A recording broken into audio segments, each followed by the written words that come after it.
Yes, I hope in the next hour I can give you something of a potted history that spans more than 700 years and documented history of the trade in something called the shea nut or the shea butter.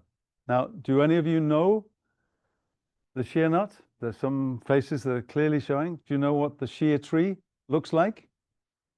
Maybe not everyone. You'll see some photographs later on. The shea tree is a tree that occurs across a very broad band of sub-Saharan Africa, stretching from Senegal in the west all the way through to Uganda and even southern Sudan in eastern Africa. 16 million square kilometers. 3.5 million square kilometers, but which provides a critical source of revenue for women, particularly. And we've estimated that there are more than 16 million women in sub-Saharan Africa that depend for a large degree on the shea nut and shea butter as a major source of income that they actually control. I just wanted to start with this quote from the president of the African Development Bank to highlight a challenge that I think faces many countries in sub-Saharan Africa in terms of the historical role they have played as countries which have provided raw materials, but where the industrial north has done little to invest in the industrialization in those same countries to help retention of value in those countries. And this is something we'll come back to. Just as a background, I'll go through a brief introduction, a little bit of background in terms of the theoretical background to value chain work, shea as a tree and its distribution. And then I'll focus on this broad periodization of the shea trade in West Africa, starting out with the pre-colonial trade, followed by the French colonial trade, and then the shea trade after independence. The liberalization that took place in the 1980s, early 1990s, before in 2005 we've seen a major restructuring of the shea trade as large transnational corporations have started to occupy and dominate the market of shea trade, taking a lot of the benefits away from many of the women shea collectors and shea producers. And then I'm going to compare this with some of the alternatives that are out there in terms of intermediate regional processing and the still very weak position that local women face in terms of being able to organize themselves to challenge some of these transnational corporations. As Terry said, it's actually a talk I've given now 3 years. This is the third cohort of the Masters of International Forestry students. And I've added a postscript with some of the new or more recent initiatives and some of the literature that I've read that's been published just this year. But please feel free to ask any questions. In terms of an introduction, I just want to put this in context. Why do I think this is important?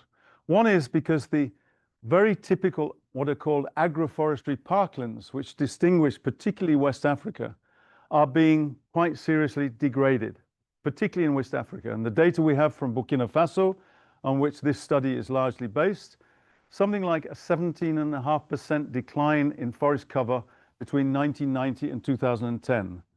And this is resulting in the loss of livelihoods and ecosystem services. As I mentioned earlier, shea is a critically important tree and product, and it's collected, processed, and marketed by at least 16 million women across this 3.5 million square kilometer belt across sub-Saharan Africa. But what we've seen over the last 100 years is that men, and I make this distinction between the women shea collectors and the men who are increasingly involved in actually bulking up, buying as intermediaries the shea nuts and then selling them on to the transnational corporations. Most of the work that's been published to understand this transformation in the shea trade has tended to focus on relatively recent events and actions and completely detached from the broader and longer term historical context in which they are embedded.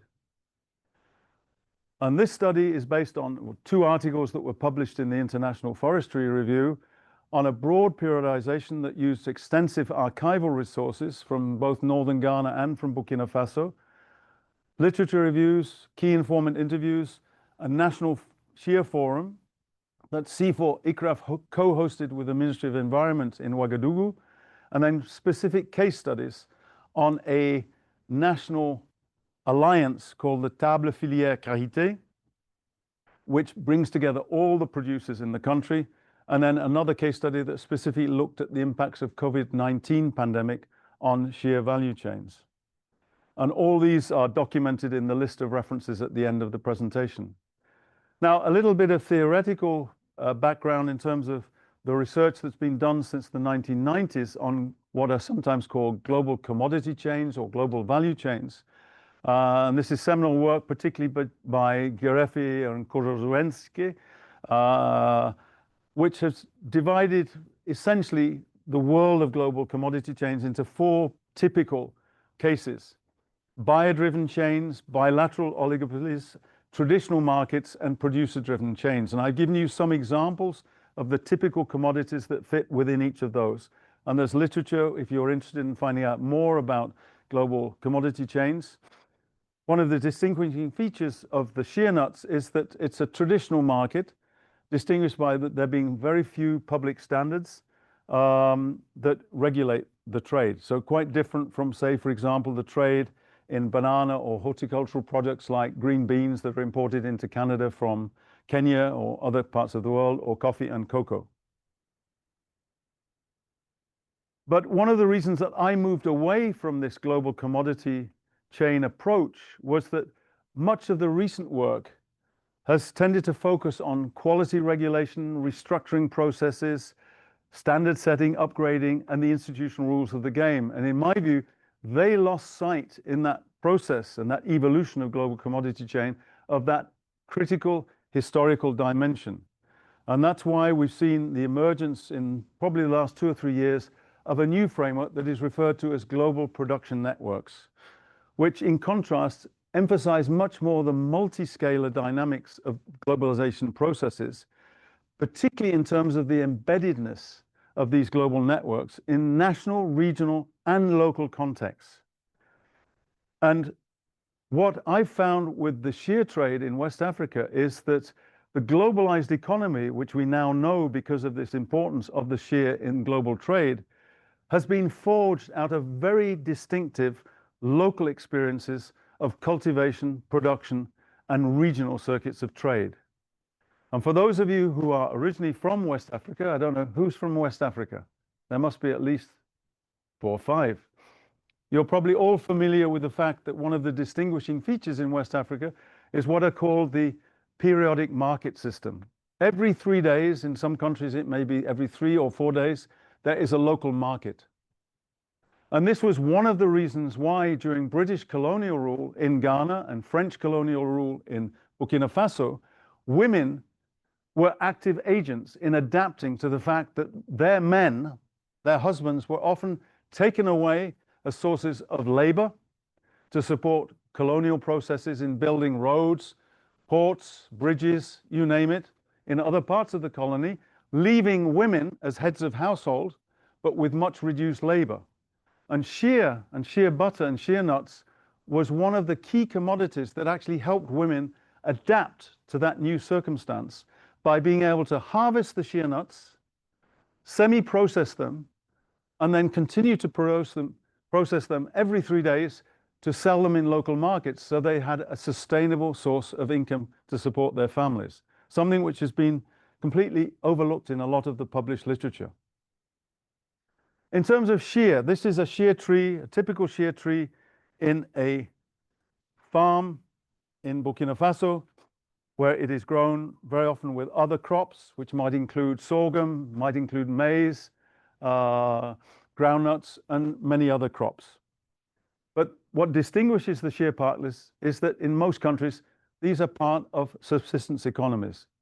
It's a parkland crop. It grows in association with other crops. Botanically, the fruit is a drupe. It looks like a small avocado, and the kernel, which is what contains the very valuable oil, just looks like the inside of an avocado. Very similar. Most of the shea trees have very distinctive rights of access to use those trees, which are different from the rights to use the land on which the shea trees are growing. And this again has been one particular distinction in West Africa of how women have been able to continue to access the shea trees, even on lands which are owned by other families or other men. But what has distinguished this shea trade over 700 years is that there has been a gendered control of this non-timber forest. It is women who have collected, who have processed it, and who've marketed the shea nuts and the shea butter. And that has really only changed after 2005. And I'll go on to explain why that change occurred. In terms of the history of this shea trade, the shea is used by local communities as a source of edible oil, in the manufacture of soap, and as a skincare product. And West Africa, for those of you who've lived there, is distinguished by having a particular wind. Do you know what that wind is called? The harmattan, which brings very dry air across the Sahara and which dehydrates the skin very easily. And this is one of the main products that's used throughout West Africa and other parts of Africa, and now all over the world, as a product to help with rehydration. And for those of you who frequent the Body Shop and other cosmetic shops, you will probably have seen many shea butter products in those shops. This is just a map which shows you something about the distribution of shea. As I said, all the way across from Senegal through to Eastern Africa. It is also to highlight that the shea industry has grown by 600% in the last 20 years and still remains the most important source of oil for subsistence use and household revenues for women in West Africa. Now, in terms of the broad periodization, I mentioned earlier that I had to wait more than 10 years before many of the original Arabic texts that go back to the 14th century. So I'm talking about the 1300s, when two very prominent Arab travelers at the time when Islam was expanding in West Africa traveled the world and produced some quite well-known documents. One was Al-Humari, who published something called The Pathways of Vision in the Realms of the Metropolis. And this includes many references to shea nuts and shea butter occurring in the very northern part of sub-Saharan Africa. Subsequently, there was another traveler that you might have heard of, Batata, also from the same period, who published a book together with his co-writer called The Journey, which also includes several references. And these two texts are some of the most important texts that provide the history, particularly of what we now know today as present-day Mali. But in addition to that, there is more recent archaeobotanical evidence that has come to light in particularly Burkina Faso, using pollen analyses and pollen deposits to date some of these earlier use of the shea butter. And then subsequently, we saw during the period of European exploration, before colonial rule was formally established, what were known as colonial aménageurs in French, starting in the late 18th century. You may have heard of Mungo Park, travels in Africa, yes? And there were many others, René Carré, Joseph Dupuy, who was a French aristocrat who was hired by the British Crown to go and live with the Ashanti king in southern Ghana in the 19th century, and then wrote an incredible volume. It's about this thick, leather-bound, which is now in the Special Collections Library of Edinburgh University, which describe some of the aspects of shea trade which were being documented between northern and southern Ghana, even in that period. And then even later on, as we started to see the emergence of European colonial rule in the different parts of West Africa, we had many of the early colonial administrators and scientists from the 1880s who started to also record the importance of the shea trade. Alfred Maloney was an Irish governor of Lagos colony in West Africa, in Nigeria, what is present-day Nigeria. And he wrote a wonderful book published, I think, in 1885, 86, looking at all the potentially commercially important tree crops that they had identified even at that stage in West Africa. And then I've just highlighted, in terms of drawing attention to the fact that there were very often linkages between the French and the British colonies. And so one of the first records I found of what in that period were called treaties of friendship and trade was negotiated between the Moronaba, who, those of you who know the history of Burkina Faso, is the paramount chief amongst the Mossi community in Burkina Faso. He signed an agreement with George Ekim Ferguson, who was a Fanti official of the British colony. We then see, during the period when the French established formal colonial rule in West Africa, there were scrambles not just for territory that you might have heard of after the Berlin Conference in 1885, when European powers divided the African continent up. One reason why today the maps of Africa still have all these straight lines going north, south, and east and west, that came out of the Berlin Conference, when the continent was divided up by the European powers. But it was a scramble also for commodities. And these treaties of friendship and trade were being negotiated not just by the British, but by the French and by the Germans as they scrambled to look at this. But one of the interesting things I discovered in my archival research was, in fact, the initial scientific interest in Shea was as a source or potential source of latex. And this was because the Palaequium gutta, which was a tree that occurs in Malaysia particularly, had been exhausted almost to the point of extinction because of the huge demand in the late 19th century for latex, which was being used to coat the submarine cables that were linking Europe with North America. And when that supply of latex was exhausted, the French particularly were looking at Shea as a potential source of an alternative latex. But this didn't last very long because it doesn't produce the same quantity or quality as the Palaequium gutta tree. And so the focus later on became on using Shea as a raw material for the production of soap, candles, margarine, and certain pharmaceutical products. What was interesting at this time was that the colonial state, which only had an agriculture and forestry department established in 1923, had already passed legislative instruments forbidding or restricting the use and access to the Shea trees, starting in 1906, and then subsequent legal instruments were passed in 1912, 1914, and 1918.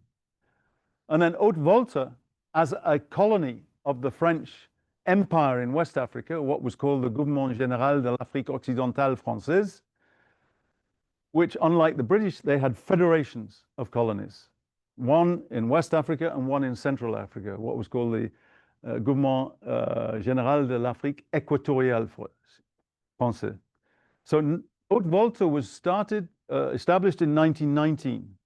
The Forest Service only in 1923, and then subsequently they introduced what is called the Empire Forestry model after the Code Forestier was adopted in 1935, and 50 forest reserves were gazetted between 1936 and 1955. But I do want to highlight one other distinguishing feature of this particular colony. It's the only case I know of anywhere in the world. Between 1932 and 1946, Haute-Volta, as it was then known, was suppressed. It ceased to exist by a Ministry of Colonies decision in Paris, which was linked to the fact that there was a massive exodus of Burkinabe people who were protesting and moving out of that colony into the neighboring northern territories of the Gold Coast colony. And what happened was the former territory of Haute-Volta was then divided up into what became part of northern Ivory Coast. Parts of Mali and parts of present-day Niger were then absorbed the rest of Burkina Faso. But in 1946, it was reconstituted. Throughout this period, the Forest Service was trying different initiatives to try and stimulate interest to strengthen exports of shea. And these included managing forest reserves. It included looking at both mechanical and chemical extraction of the oil from the shea nuts, and early trials to try and actually set up shea plantations, all of which failed. I'll come back to the issue of plantations in a different geographical context in my postscript. And as you can see from the figures which I've highlighted in red, at this time, the export trade was extremely small.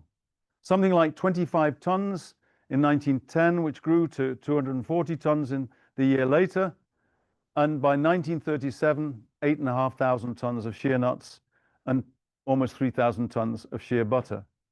But throughout this period, the colonial administrators were blind in terms of their understanding of either customary land and tree tenure resources or the existence of the local periodic markets, and the fact that the interface between those local periodic markets and local communities was through women, who within the colonial administration were rarely, if ever, the interlocutors with the colonial administration.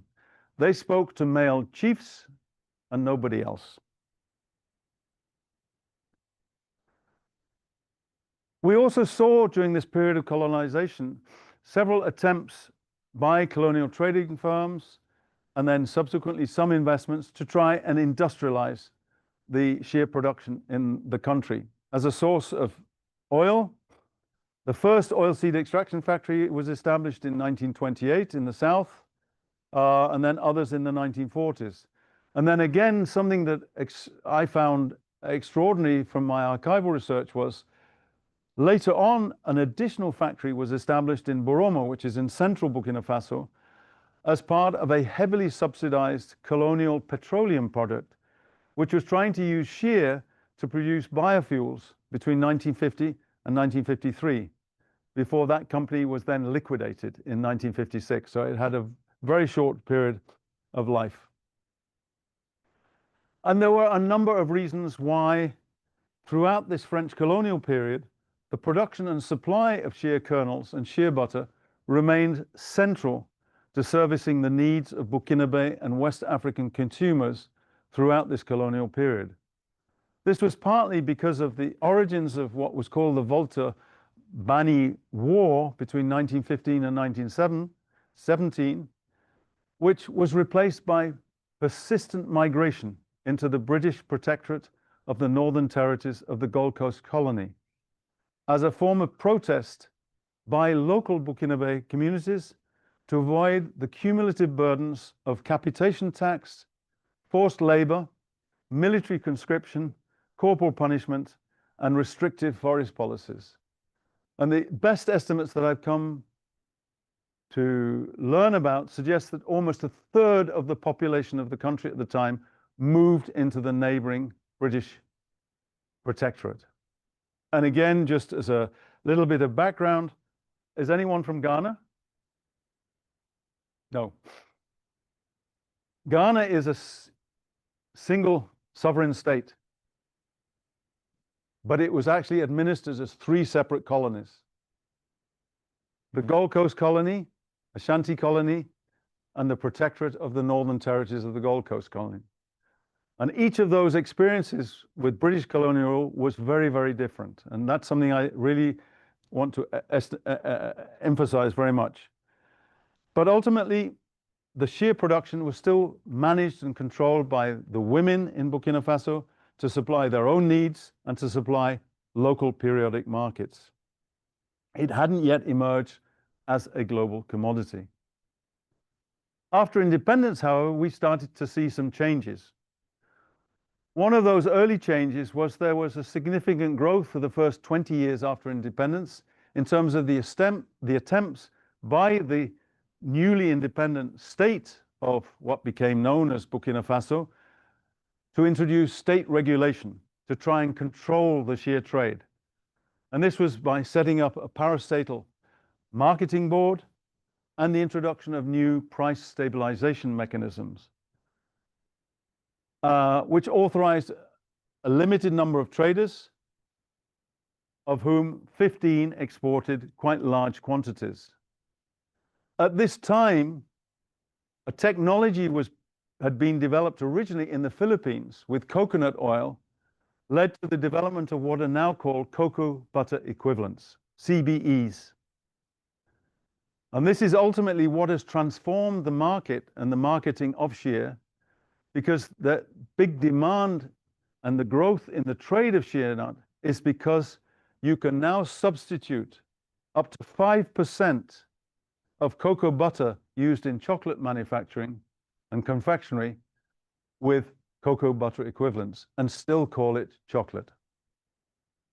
And given the fact that over time, the price of shea butter is about a quarter of the price of cocoa butter, which manufacturer is not going to look at any commodity or raw material which is going to cost 25% less than the alternative. And this is what has driven the particular growth in demand. But during this early independence period, the newly independent government was still as blind as they were in the colonial period in terms of understanding the role that women played in this trade and the critical importance of these periodic three-day markets. This was followed by a crisis period when, if you recall, in the mid-1980s, a very eloquent, in my view, president was elected, President Thomas Sankara, who was subsequently killed by the subsequent president of the country, Blaise Compaoré. But he was behind an attempt to convince the Burkinabe population that they should consume what they produce. And even as you arrived at the airports in the early 1980s, there were these great big posters saying, "Consommons ce que nous produisons." However, Thomas Sankara, like Julius Nyerere in Tanzania, didn't have a sound foundation in terms of understanding markets and basic economics. And so his attempts to try and ban the exports of unprocessed shea kernels came to nothing. And in the end, the mountains of shea nuts which had been stockpiled were ultimately burnt. And the trust that had been built up with a number of companies, including a Danish-Swedish transnational corporation, was lost. And we saw the collapse of the state regulation of the shea value chain.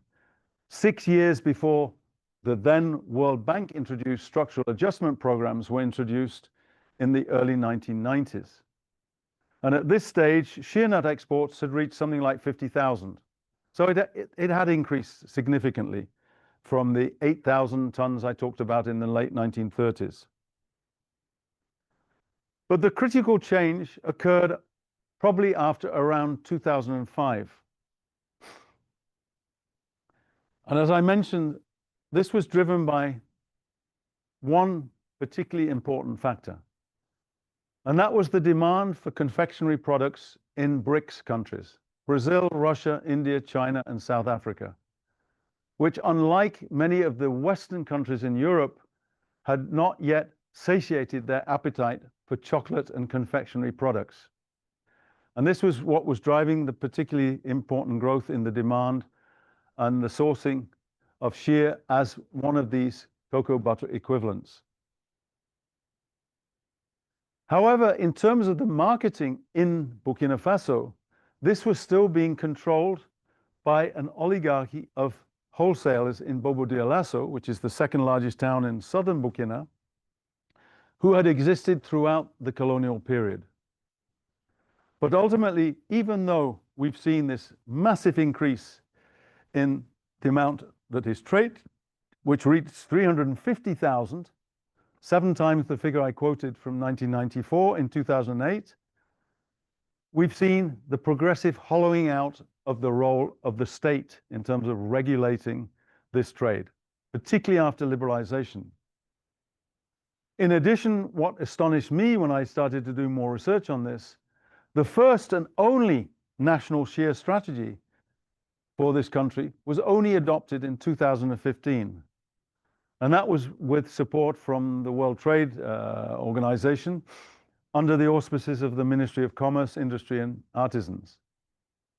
And that's what then led to the establishment of this national multi-stakeholder platform known as the Table Filière Carité, in the shadow of a much larger regional program supported by USAID, which led to the establishment of what is called the Global Shea Alliance, which is actually headquartered in Accra in Ghana. So in terms of this emergence of a global production network, during the post-independence era, several state-led efforts were made to regulate and control the international shea trade through stabilization funds, through parastatal marketing boards.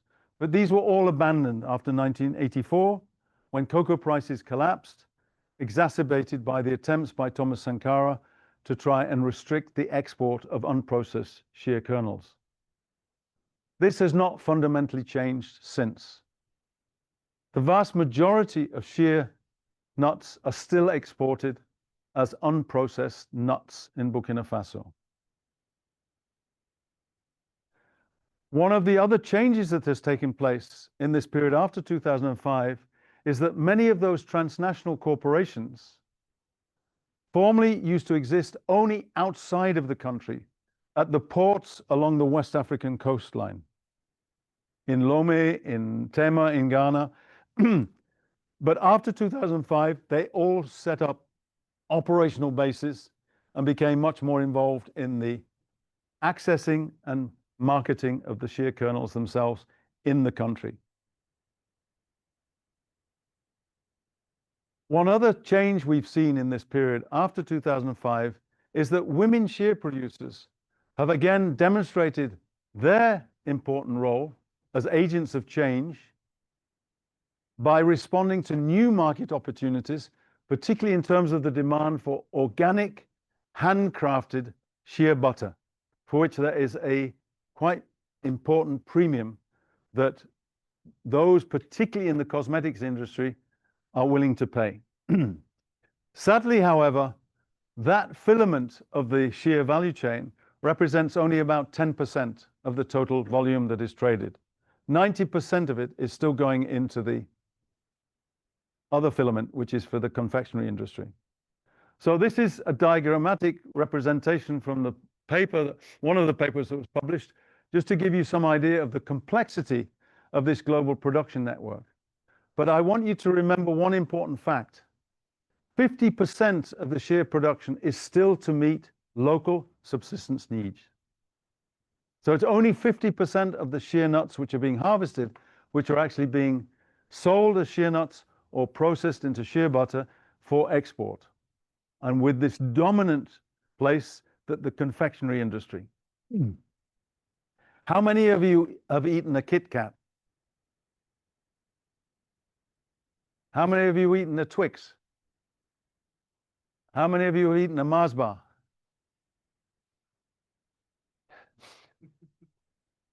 Are you aware that when you hold that Twix or that Mars bar, one of the reasons you can hold it for longer is because they are coating that with shea butter, cocoa butter equivalent, which has a lower melting point than cocoa butter. And so this is one of the very clever ways that these companies have developed what's called the specialty fats market. And it's worth billions of dollars, although we know very little about it.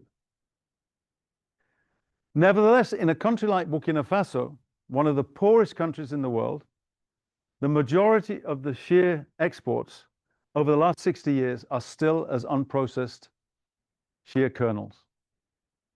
And one of the dominant players in that for the last 60 years is a Danish-Swedish transnational corporation called Aarhus Olie Calcium, AAK for short. And this is the dominant buyer. They, when you are in the country, and particularly in Bobo Dioulasso, which is where they have their main warehouse, and you see the fleet, and I'm talking about hundreds of flatbed lorries carrying 80-kilogram sacks of unprocessed shea kernels down to Tema on the coast in Ghana, you realize just how much the country is ultimately losing, because none of this is processed in country. It's all being processed in Aarhus, the second largest city in Denmark.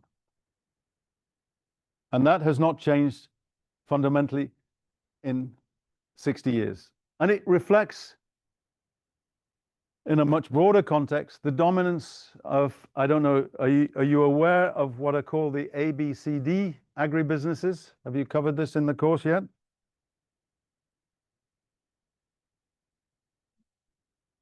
The ABCD agribusinesses are 4 companies, all American, which control 90% of the global trade in grains.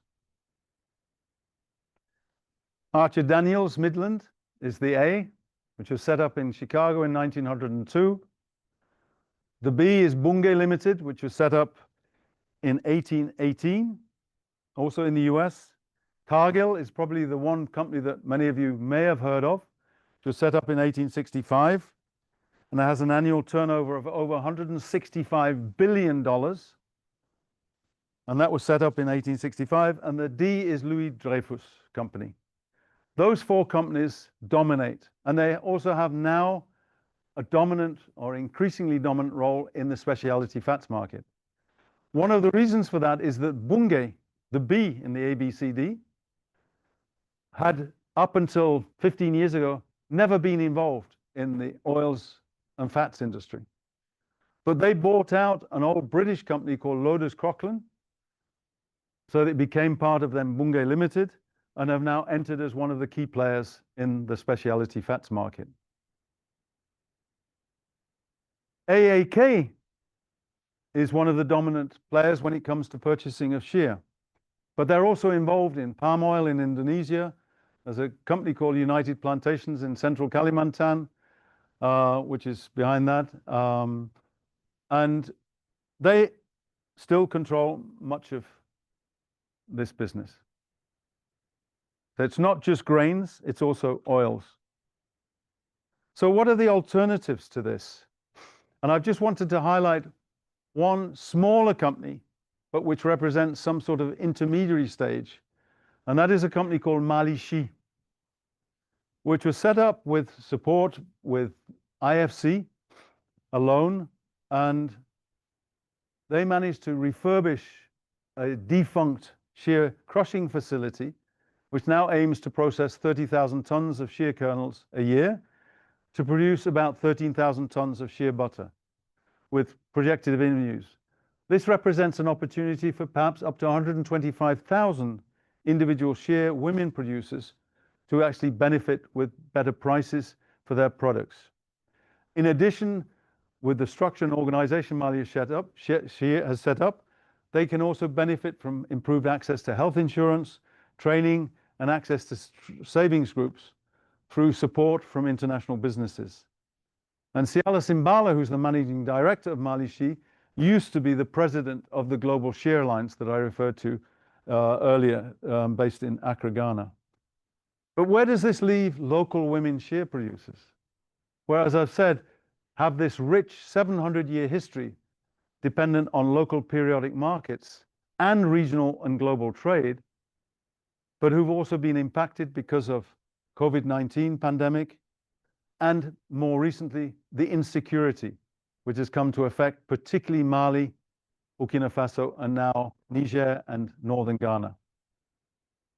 And although women have been able to adapt to new global opportunities by increasing production of the organic shea butter for cosmetics, and you may have heard of the Body Shop, Occitanie, L'Oreal, Sundial brands, Jergens, Clorox, and many others.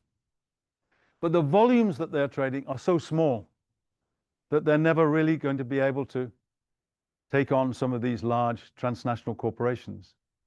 In addition, in the West African context, they have one outstanding challenge, and that is there is no regional laboratory for many of the producer associations to test and make sure that the organic shea butter they are exporting contains no residues of pesticides or other chemicals.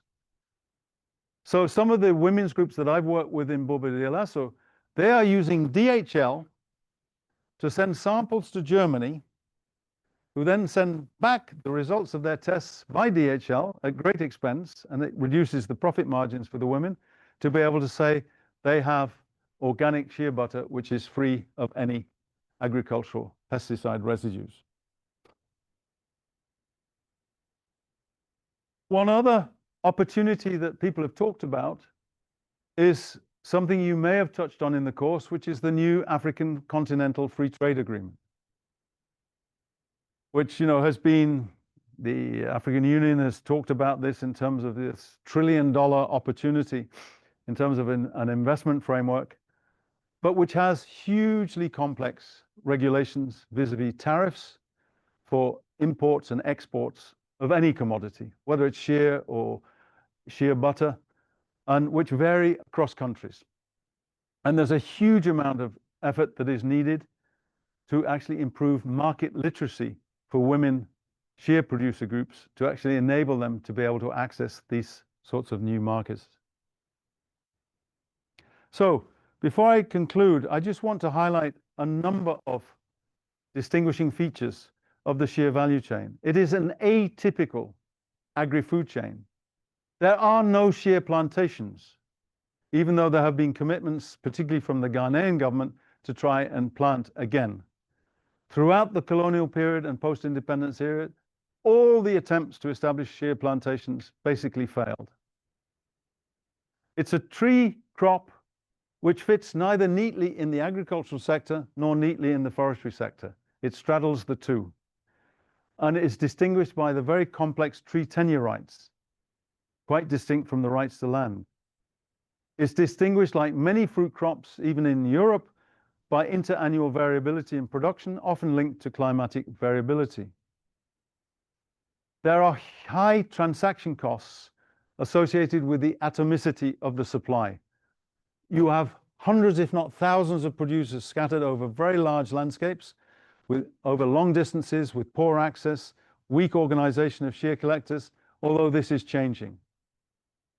And the network trading is based very much on the trust and distinct kinship relationships which were established during the colonial period by a limited number of the wholesale families based in Bobo Dioulasso.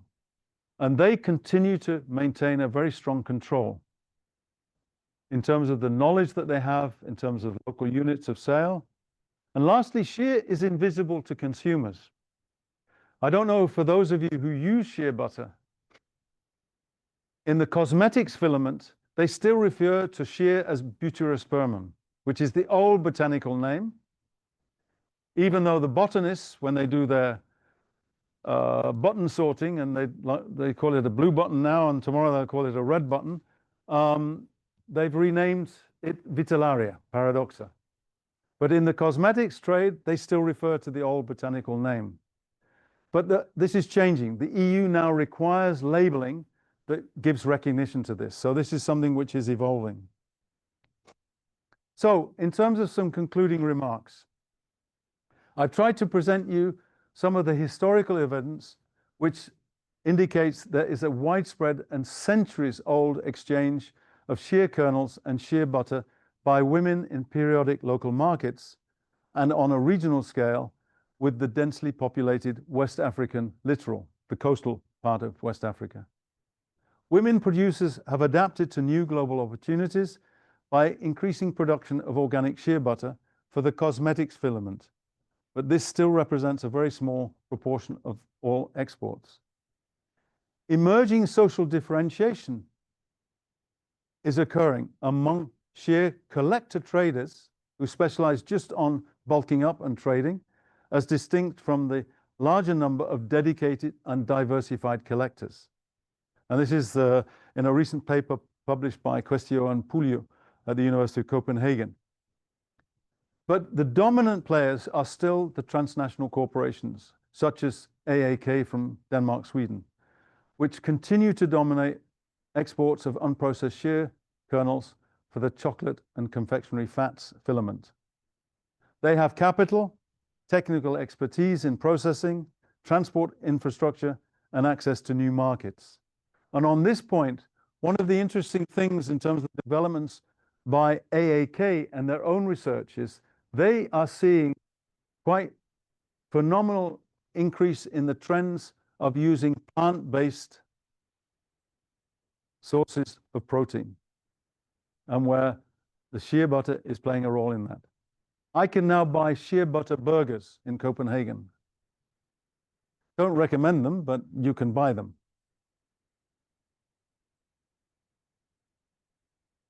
So if we are to see a change in terms of the progressive transformation through partial processing in the producer countries, but this still needs additional capital. And to give you some idea of the challenge that we face in that sense, the smallholder financing need for agriculture in Africa was estimated in 2022 as $450 billion. How far do you think we've come in terms of mobilizing that sort of finance? Irrespective of whatever decisions were taken south of the border vis-a-vis closing down a certain American agency for development assistance. But over and above this, one of the critical challenges I identified through this research was that for 40 years, external donors have been supporting three dominant areas of intervention. One is how to help organize women producers into better producer associations, how to access new markets, and how to transform the shea butter in better ways through improvements in terms of mechanical harvesting and or the use of chemicals to increase the extraction efficiency. And what has been completely forgotten during that last 40 years is what about the resource base? What about protecting or regenerating the shea trees? And what we have seen, and this is data I've got from a very famous French botanist called Chevalier, was published in 1940, when he estimated there were 230 shea trees per hectare in these agroforestry parklands across the country. And more recently, an ICRAF scientist called Jean-Marc Beaufort estimated that that new estimate is 11 trees per hectare. So a decline from 230 trees on average across the country to 11 across the country. Before I come to my postscript, I just want to highlight a very perspicacious observation I found in some of the archives in northern Ghana by a gentleman called Mr. Cool, not C-O-O-L, but C-O-U-L-L, who was the superintendent of agriculture and forestry, who noted in 1924, so more than 100 years ago, that the collecting of shea kernels is entirely done by women, but anticipated this would alter when it was found out there was more money to be made from shea kernels. And that is exactly what has happened over the last, particularly the 20 years. In terms of the postscript and some of the new initiatives, one of the things that I was surprised about, I was asked to review a paper in a journal called Circular Agriculture a few months ago about some shea plantations which occur in a very dry part of China, which I knew nothing about, which the Chinese planted 50 years ago in Yunnan province, which is southwest China. And to my knowledge, it is the only country, other than the interest which has been shown by some Australian investors to look at the potentials for planting shea in Australia, where shea has been successfully planted outside of West Africa. In addition, there's some very recent work on the genomic resources, which will hopefully in future guide the improvement of the shea tree, including accessions of high-yielding trees, which have been identified in 7 or 8 countries in West Africa. In addition, there's been some very interesting work looking at ways we can recycle some of the waste associated with the shea processing as a way of reducing the use of firewood in the shea processing process. Thank you very much for your patience. There's a lot of material for you to look at if you are interested, but thank you very much.